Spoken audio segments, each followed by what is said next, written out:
నమస్తే. జనసేన అధినేత Andhra Pradesh deputy CM Pawan Kalyan Telangana రాజకీయాల్లోకి అడుగుపెడుతున్నారు.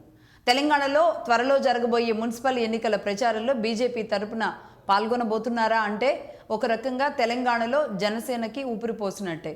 ఎందుకంటే పవన్ కళ్యాణ్ అభిమానులు, మెగా అభిమానులు సౌత్ అంతా ఉంటారు ఒక రకంగా.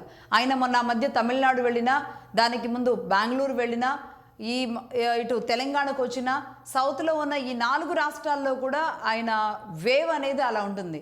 ఈ నేపథ్యంలో దాన్ని ఒడిసి పట్టుకోవడానికి ఆల్రెడీ ఆయన కొన్ని సంవత్సరాల నుంచి కూడా బీజేపీ అలయన్స్తో ముందుకెళ్తున్న జనసేన గతంలో జరిగిన హైదరాబాద్ జిహెచ్ఎంసీ ఎన్నికల్లో కూడా పాతబస్తీ లాంటి చోట కూడా స్వయంగా పవన్ కళ్యాణ్ వెళ్ళి ప్రచారం చేసిన నేపథ్యంలో ఇప్పుడు తెలంగాణలో జరగబోయే మున్సిపల్ ఎన్నికలు ఏవైతే ప్రతిష్టాత్మకంగా ముందుకు వెళ్ళాలి అని 2 పార్టీలు, అంటే మొన్న జూబ్లీహిల్స్ ఎన్నిక జరిగినప్పుడు 2 పార్టీల మధ్య యుద్ధం జరిగిన పరిస్థితిని మనం చూసాం.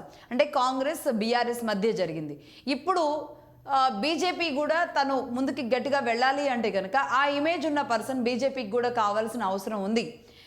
గతంలో మున్సిపల్ ఎన్నికలు కానీ, జిహెచ్ఎంసీ కానీ అప్పుడు పార్టీ అధ్యక్షుడిగా బండి సంజయ్ ఉండడం, ఒక మాస్ లీడర్గా హిందుత్వ ఎజెండాతో కొంచెం రెబల్ లీడర్గా ఉన్న బండి సంజయ్ ఆధ్వర్యంలో అది ఆ స్థాయిలోనే ముందుకు వెళ్ళింది. ఆ తర్వాత ఆయన కేంద్ర సహాయ మంత్రిగా మారడం, ఆ విధంగా ఉండడం, ఆ తర్వాత అధ్యక్ష బాధ్యతల నుంచి ఆయన లేకపోవడం. ఇప్పుడు రామచంద్రరావు గారు తెలంగాణ బీజేపీ అధ్యక్షులుగా ఉన్నారు. అదేవిధంగా బొగ్గు గనుల శాఖ మంత్రిగా కిషన్ రెడ్డి ఉన్నారు. వీరిద్దరూ పవన్ కళ్యాణ్ని స్వయంగా వెళ్ళి కలిసినట్టుగా మనం ట్విట్టర్లో చూస్తున్నాం. రామచంద్రరావు గారు దాన్ని ఆయన ట్విట్టర్లో పెట్టారు. కిషన్ రెడ్డి అండ్ రామచంద్రరావు ఇద్దరు వెళ్ళి పవన్ కళ్యాణ్ని కలిసి మున్సిపల్ ఎన్నికలకి ప్రచారానికి రావాల్సిందిగా కోరినట్టుగా తెలుస్తుంది. ఈ నేపథ్యంలో ఈ నెల 7, 8 తేదీల్లో పవన్ కళ్యాణ్ తెలంగాణలో పర్యటించబోతున్నట్టుగా తెలుస్తోంది. అయితే తెలంగాణలో ఈ నెల 11న జరగబోయే ఎన్నికలు, ఈ నెల మున్సిపల్ ఎన్నికలు జరగబోతున్నాయి. 11వ తేదీన ఎన్నికలు ఉంటాయి, 13వ తేదీన రిజల్ట్ వస్తాయి. దీనికి సరిగ్గా 7, 8 తారీఖుల్లో పవన్ కళ్యాణ్ ప్రచారాన్ని ఫిక్స్ చేసుకుంటున్నట్టుగా తెలుస్తుంది. మొత్తం తెలంగాణలో 7 కార్పొరేషన్లు, అదేవిధంగా 116 మున్సిపాలిటీలకు జరుగుతున్నాయి. దీన్ని అంటే జిహెచ్ఎంసీ మినహాయించి మిగతా జిల్లాల్లోని, రాష్ట్ర వ్యాప్తంగా ఉన్న జిల్లాల్లోని ఈ 7 కార్పొరేషన్లతో పాటుగా 11 మున్సిపాలిటీలో ఏకకాలంలో జరగబోయే దీనికి దాదాపుగా 52.34 లక్షల మంది ఓటు హక్కు వినియోగించుకోబోతున్నారు. అంటే 52 లక్షల పైచిలకు ఓటర్లు ఓటు హక్కు వినియోగించుకోబోతున్న ఈ ప్రధాన నగరాల్లో, తెలంగాణలో ఉన్న ప్రధాన నగరాల్లో మున్సిపాలిటీలు కానీ కార్పొరేషన్లను కానీ దక్కించుకోవడంలో నేను ఇంతకుముందు చెప్పినట్టుగా బీజేపీ ప్రభావం ఎంతవరకు ఉంటుంది. గతంలో ఎంపీలను దక్కించుకున్న ఎమ్మెల్యేలు సంఖ్య పెరిగినప్పటికీ కూడా మున్సిపాలిటీలోకి అంటే గ్రౌండ్లోకి వచ్చే వరకు మరి ఆ స్థాయిలో ప్రభావం చూపించలేని సిచ్యువేషన్లో జిహెచ్ఎంసీలో ఆనాడు జనసేన ఎంట్రీ తర్వాత అటు బండి సంజయ్, ఇటు పవన్ కళ్యాణ్ ఇద్దరి సారథ్యంలో జిహెచ్ఎంసీలో ప్రభావంగా దాదాపుగా 40కి పైచిలకు సీట్లను బీజేపీ తెచ్చుకోవడం జరిగింది జిహెచ్ఎంసీలో.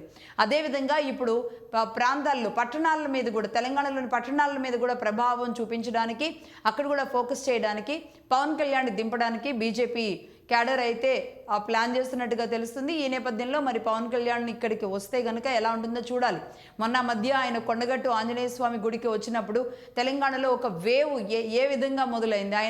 ఆయన ప్రయాణం మొదలుపెట్టిన దగ్గర నుంచి ఆయన గతంలో 2 సార్లు కొండగట్టుకు వెళ్ళినప్పుడు కానీ, మొన్న మొక్కు చెల్లించుకోవడానికి వచ్చినప్పుడు కానీ, అదేవిధంగా టీటీడీ నిధులు కొండగట్టు ఆంజనేయ స్వామి ఆలయ అభివృద్ధికి ఇచ్చినప్పుడు స్వయంగా ఆయన ఇనిషియేషన్ తీసుకొచ్చి ఆ నిధుల్ని ఇవ్వడం కానీ, ఇవన్నీ కార్యక్రమాలు పవన్ కళ్యాణ్ ఇమేజ్ని ఇటు తెలంగాణలో కూడా ఈక్వల్గా కొనసాగిస్తున్న పరిస్థితి ఉంది.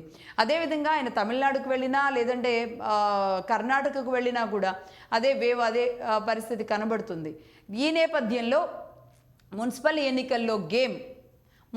ఎన్నికల్లో గేమ్ ఎలా ఉండబోతుంది అంటే కనుక, ఇప్పటి వరకు తెలంగాణలో కాంగ్రెస్ అండ్ బీఆర్ఎస్ మాత్రమే ఈ మొన్న జనరల్ ఎన్నికల దగ్గర నుంచి ఏ ఎన్నిక అయినా సరే, ఏ విషయానికైనా సరే వీరిద్దరి మధ్య ఫైట్ కొనసాగుతున్న నేపథ్యంలో మొత్తంగా పవన్ కళ్యాణ్ ఎంట్రీతో అయితే మళ్ళీ ట్రయాంగిల్ స్టోరీగా మున్సిపల్ ఎన్నికల్లో ఆ గేమ్ అనేది, ఆ ఫైట్ అనేది మనం చూడబోతున్నట్టుగా అయితే తెలుస్తుంది. చూద్దాం, జనసేన అధినేత మరి ఏపీ డిప్యూటీ సీఎంగా తెలంగాణ ప్రజలు చూస్తారా, జనసేన అధినేతగా చూస్తారా, మెగా అభిమానులుగా చూస్తారా?